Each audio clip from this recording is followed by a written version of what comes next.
참 안타까운 일인데요.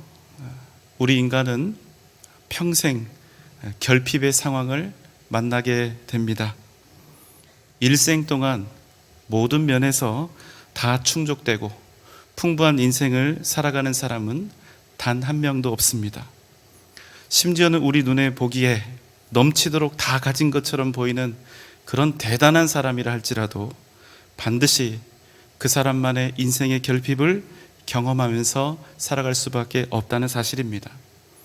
어떤 사람은 돈이 부족하고, 어떤 사람은 지식과 경험이 부족하고, 어떤 사람은 건강이 좋지 않고, 어떤 사람은 관계가 좋지 않고, 어떤 사람은 먹을 것과 최소한의 필요한 영양분조차 섭취하지 못하고, 어떤 사람은 살 주거가 명확하지 못하고, 어떤 사람은 인간으로서 받아야 할 최소한의 사랑과 관심조차 받지 못하는, 부족한 것들을 이렇게 열거하자면 아마 끝이 없을 것입니다. 우리는 이와 같은 결핍들을 만날 때 어쩔 수 없이 많은 어려움과 곤란함을 느낍니다. 결핍은 우리의 마음을 힘들게 하지요. 또 염려하게 만듭니다. 자신감을 떨어뜨리고 자꾸만 삶의 현장에서 우리로 하여금 뒷걸음질 치게 만듭니다. 결핍이 우리에게 미치는 영향이 적지 않기 때문에 내 인생에서 부족한 것들이 하나 둘 늘어갈수록 우리의 시름과 염려도 함께 늘어갑니다. 그러므로 결핍은 어쩌면 우리 인생을 불행하게 만드는 가장 두려운 요소 중에 하나일 것입니다. 그런데 여러분, 만약 우리의 인생이 그저 결핍과 부족함이라는 이런 상황적 조건에 따라서 행불행으로 달라진다면 우리 인생이 어떻게 되겠습니까? 결핍이 많을수록, 결핍이 많은 사람은 그 인생은 반드시 불행해질 수밖에 없는 것입니다. 오늘 이곳에 함께 계시는 우리 성도님들은 어떠신지요? 혹 각자의 인생에서 지금 어떤 중대한 결핍이나 부족함들을 절실히 느끼고 계시지는 않습니까? 지금 현재 여러분들의 상황은 어떻습니까? 여러분은 여러분에게 닥쳐온 갖가지 결핍 앞에서 어떤 심정으로, 어떤 마음으로 여러분의 삶을 헤쳐나가고 계십니까? 메슬로우라고 하는 유명한 심리학자가 있습니다. 그는 사람에 대한 연구를 많이 했는데요, 그는 특별히 자신의 이상을 실현한 유명한 사람들에 대해서 연구했습니다. 그는 그들이 가진 특별한 심리를 발견하게 되는데요, 그것은 다양한 인생의 결핍들 속에서도 그들이 매우 만족하며, 스스로의 삶에 대해서 만족하며 만족스러운 삶을 살아가고 있었다는 점이었습니다. 여러분, 그런데 사실 이 말은 논리적으로 볼 때 상당히 우리 생각에 앞뒤가 맞지 않는 것이 아닙니까? 여러분, 배가 고픈데요, 지금 당장에 쓸 돈이 없는데, 지식도 없고 능력도 없는데, 사람들로부터 소외되고 또 미움받고, 그래서 외롭고 또 부당한 처지를 당하기도 하고 억울하고, 이렇게 건강이 좋지 않고 아픈데 그럼에도 어떻게 변함없이 만족하는 그런 삶을 누릴 수 있을까요? 여러분, 정말 이해하기 어려운 일이 아닙니까? 어떤 분들은 유년 시절 혹은 그 이후의 성장 과정에서 뜻하지 않게 많은 상처들을 경험하고 또 얻게 된 그런 사람들이 있습니다. 하지만 여러분, 어린 시절 상처와 아픔을 가지고 있다고 해서 그 사람들이 다 힘들고 불행하게 사는 것은 아닙니다. 어떤 이들은 사랑이 아주 결핍된 경우가 있습니다. 하지만 과거 사랑을 제대로 받지 못하고 자랐다고 해서 그들 모두가 지금 외롭고 거친 삶을 살아가는 것도 아닙니다. 개천에서 용났다라는 말이 있지요. 며칠 전에 한 가지 좀 속상한 그 뉴스 보도를 보았는데요, 이런 제목이었습니다. 개천에서 용난다, 이제는 옛말, 흙수저, 명문대 못 갈 확률 최소한 70% 이런 제목이었습니다. 이게 현실이죠. 그러나 여러분, 우리가 마주대야 하는 현실이 비록 이 모양이고 이 꼴이라 할지라도 여러분, 개천에서 용은 반드시 나는 법입니다. 우리에게 상황적으로는 어떤 결핍이 있다 할지라도, 어떤 부족함이 있다 할지라도 그런 결핍을 경험했던 모두가 다 힘들고 어려운 미래를 맞이하는 것이 결코 아니라는 사실입니다. 결핍은 여러분 분명 우리에게 부정적인 환경을 제공합니다. 결핍은 분명 우리에게 부정적인 정서를 느끼게 합니다. 결핍은 분명 우리에게 미래에 대한 두려움을 얼마든지 갖게 할 수 있습니다. 나의 힘으로 도저히 채울 수 없는 절대적 결핍 상황에서 또한 우리는 얼마든지 절망을 느낄 수도 있는 것입니다. 그렇지만 여러분 기억하십시오. 이 사실보다, 이 현실보다 훨씬 더 중요한 진리가 우리에게 있다는 사실입니다. 여러분, 그것이 무엇일까요? 우리 인생에는 다양하고도 치명적인 결핍이 있을 수 있습니다. 그러나 그럼에도 불구하고 그러한 결핍들이 우리의 인생을 좌우하는 것이 아니라 오직 살아계신 하나님께서 우리의 인생을 이루어 가신다는 사실입니다. 우리 인생의 성패를 좌우하는 마스터키가 우리 생각과 우리 보기에는 우리가 만나는 세상에서의 다양한 상황과 조건들, 그 많고 적음에 달려 있는 것처럼 보이지만 우리 인생을 정말로 열고 닫을 수 있는 진짜 열쇠는 오직 하나, 살아계신 하나님께 있다는 사실입니다. 사무엘상 2장 6절로 8절의 말씀입니다. 여호와는 죽이기도 하시고 살리기도 하시며 수월에 내리기도 하시고 거기에서 올리기도 하시는도다. 여호와는 가난하게도 하시고 부하게도 하시며 낮추기도 하시고 높이기도 하시는도다. 가난한 자를 진토에서 일으키시며 빈궁한 자를 거름더미에서 올리사 귀족들과 함께 앉게 하시며 영광의 자리를 차지하게 하시는도다. 땅의 기둥들은 여호와의 것이라 여호와께서 세계를 그것들 위에 세우셨도다. 여러분, 하나님이 어떤 분이십니까? 하나님은 우리의 생사화복을 주관하시는 유일한 하나님이십니다. 우리를 죽이기도 하시고 살리기도 하시고 지옥에 내리기도 하시고 높이 올리기도 하시는 분이십니다. 우리를 가난하게도 하시고 부하게도 하실 수 있는 분입니다. 가난한 자를 흙더미에서 일으키시며 곤궁한 자를 거름더미에서 올리사 귀족들과 높은 영광의 자리에 앉게 하실 수 있는 분입니다. 여러분, 어떻게 이 일이 가능할까요? 이 세상 모든 것이 하나님의 것이요, 하나님은 모든 만물을 주관하시는 유일한 주권자이시기 때문입니다. 그러면 왜요? 하나님께서는 우리에게 이런 결핍들을 허락하실까요? 정말로 모든 만물이 다 하나님의 것이라면, 넘치도록 부유한 하나님이시라면 그냥 다 풍족하게 넘치도록 우리에게 풍성하게 주시면 해결될 일이 아닙니까? 이스라엘 백성들은 가나안을 얻기 전 무려 40년 동안이나 광야에서 살았습니다. 여러분, 광야는 어떤 곳입니까? 광야는요, 모든 결핍을 대변하는 장소입니다. 물도 없고 음식도 없습니다. 거할 집도 없고 머물러 있을 터전도 없습니다. 입을 것도 없고 신을 것도 없습니다. 모든 것이 다 결핍되어 있는 장소가 바로 광야인 것입니다. 그러나 여러분, 그 결핍의 땅에서 하나님은 이스라엘을 오히려 풍요롭게 하셨다는 사실입니다. 광야의 그 결핍을 통해서 풍요의 땅 가나안을 얻을 그 믿음의 준비를 시키신 것입니다.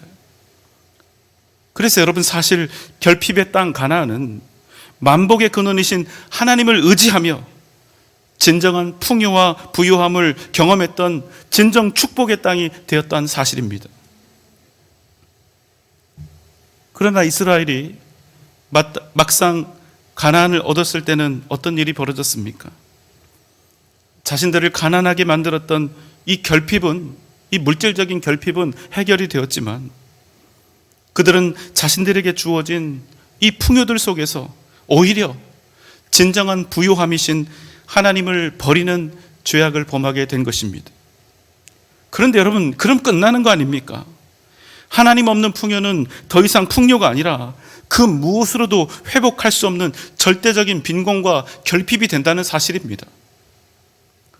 여러분 기억하십시오. 단지 우리 인생에 망하는 일, 결핍 때문에 일어나는 것이 아니라는 것입니다. 결핍 때문에 우리 인생이 망하는 일 절대로 없다는 것입니다. 오히려 우리에게 찾아온 결핍이 복이 되는 일들이 아주 많습니다.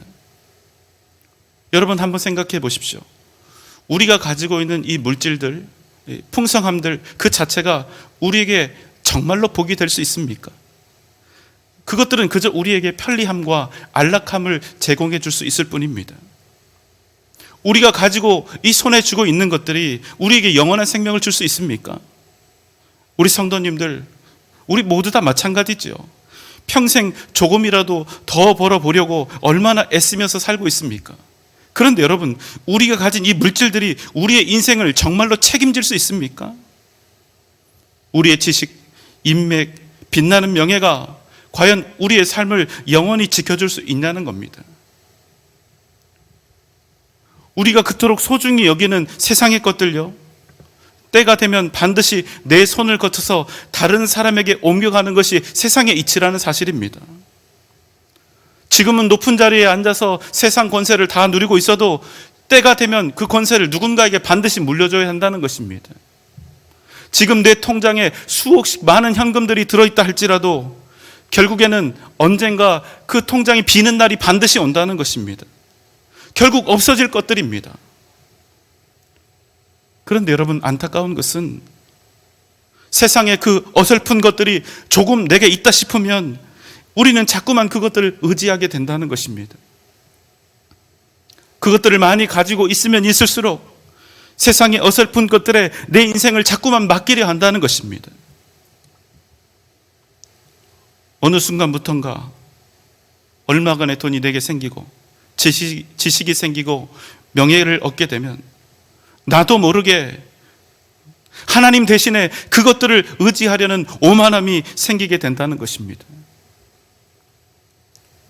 그럼 여러분, 세상 모든 것들을 다 가져도 그 사람은 반드시 곤궁한 삶을 살아갈 수밖에 없는 것입니다. 하나님이 없는 인생, 가장 부요하신 분, 가장 전능하신 아버지를 잃은 것과 같기 때문입니다. 오늘 말씀 시편 136편 1절의 말씀입니다. 여호와께 감사하라. 그는 선하시며 그 인자하심이 영원함이로다. 여호와께 감사하라.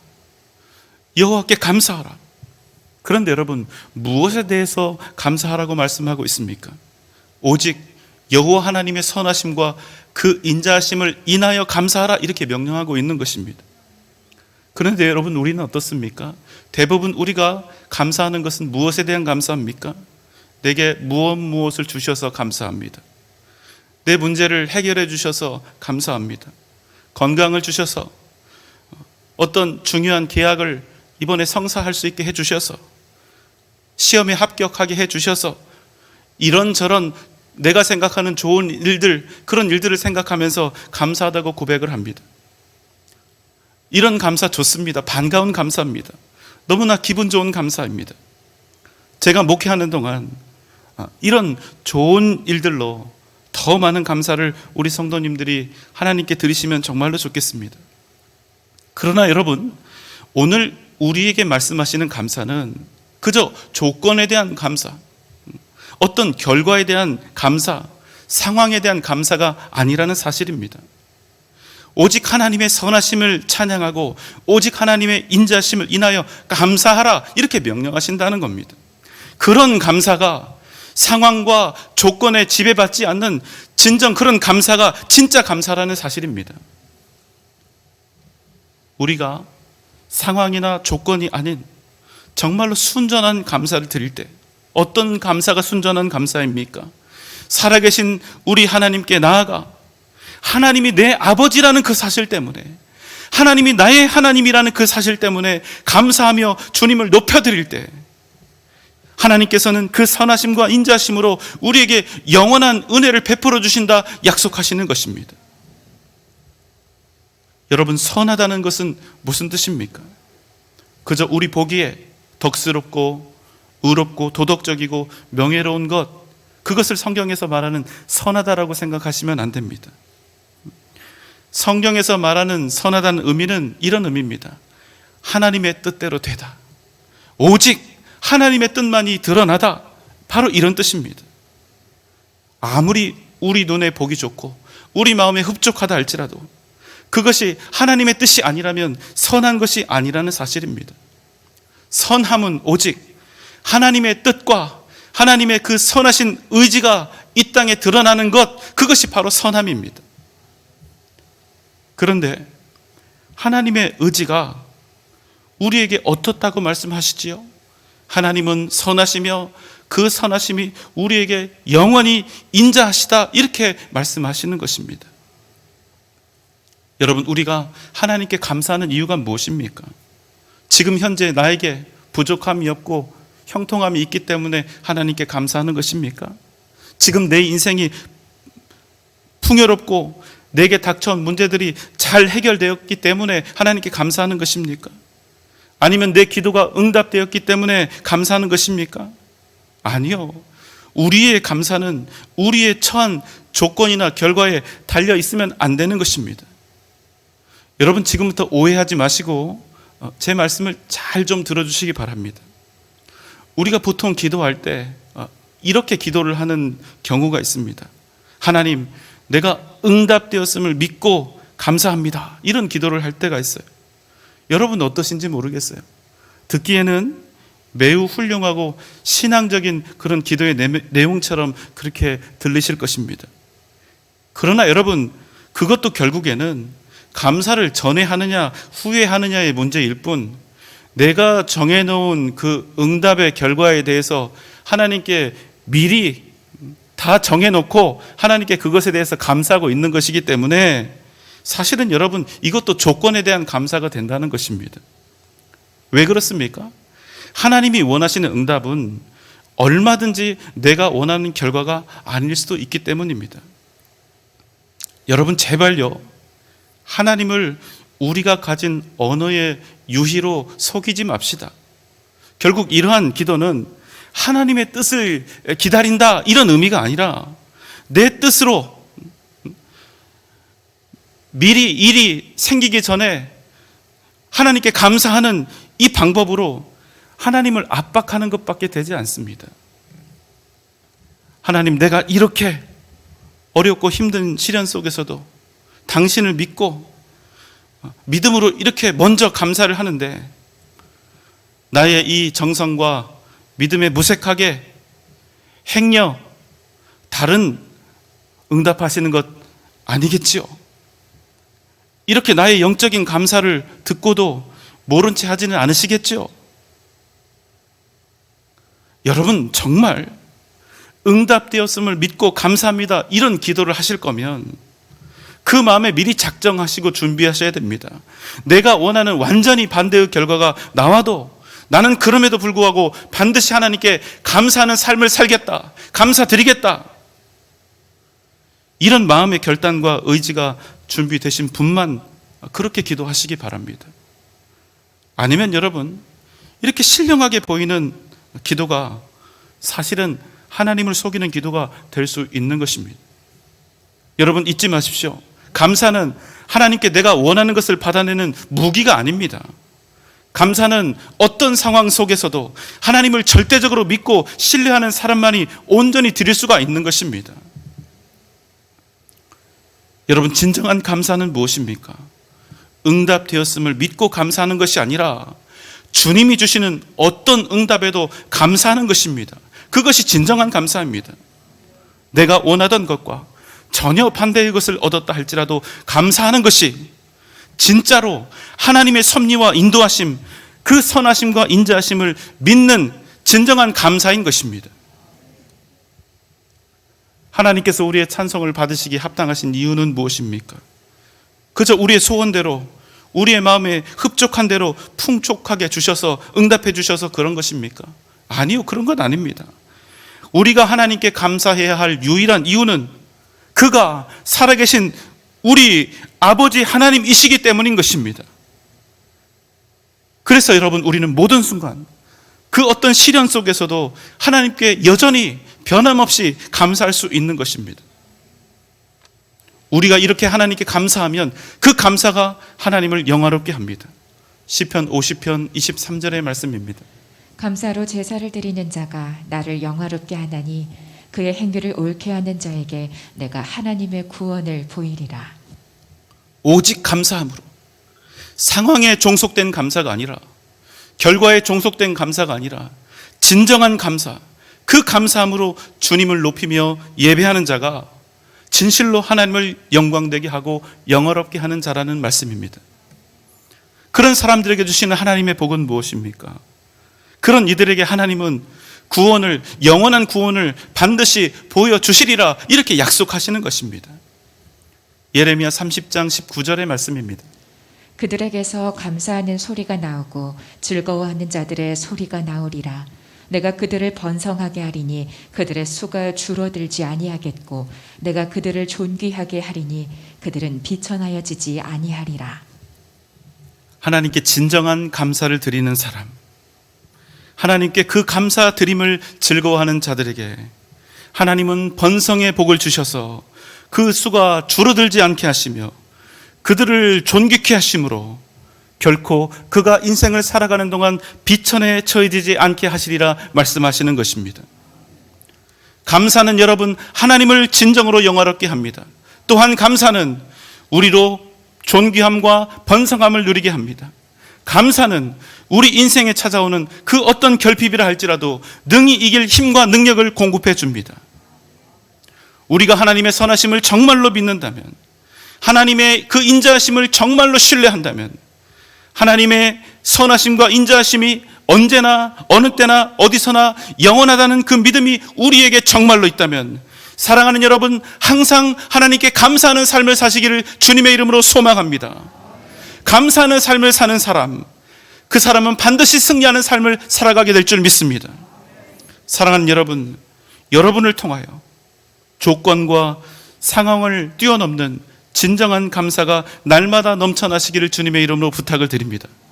어떤 환난과 고통을 당한다 할지라도, 맹렬하게 부러치는 큰 파도 앞에서도, 사납고 굶주린 사자와 같은 세상 앞에서도 더욱더 굳건히 서서 하나님께 감사하는 귀한 성도들이 되셔서 어떤 세상의 결핍이라 할지라도, 그 어떤 세상의 시련이라 할지라도 하나님이 주시는 풍요와 승리로 그 시련들을 바꾸어 날마다 하나님께 영광 돌리는 귀한 삶 살아가는 복된 여러분 되시기를 주님의 이름으로 축원합니다.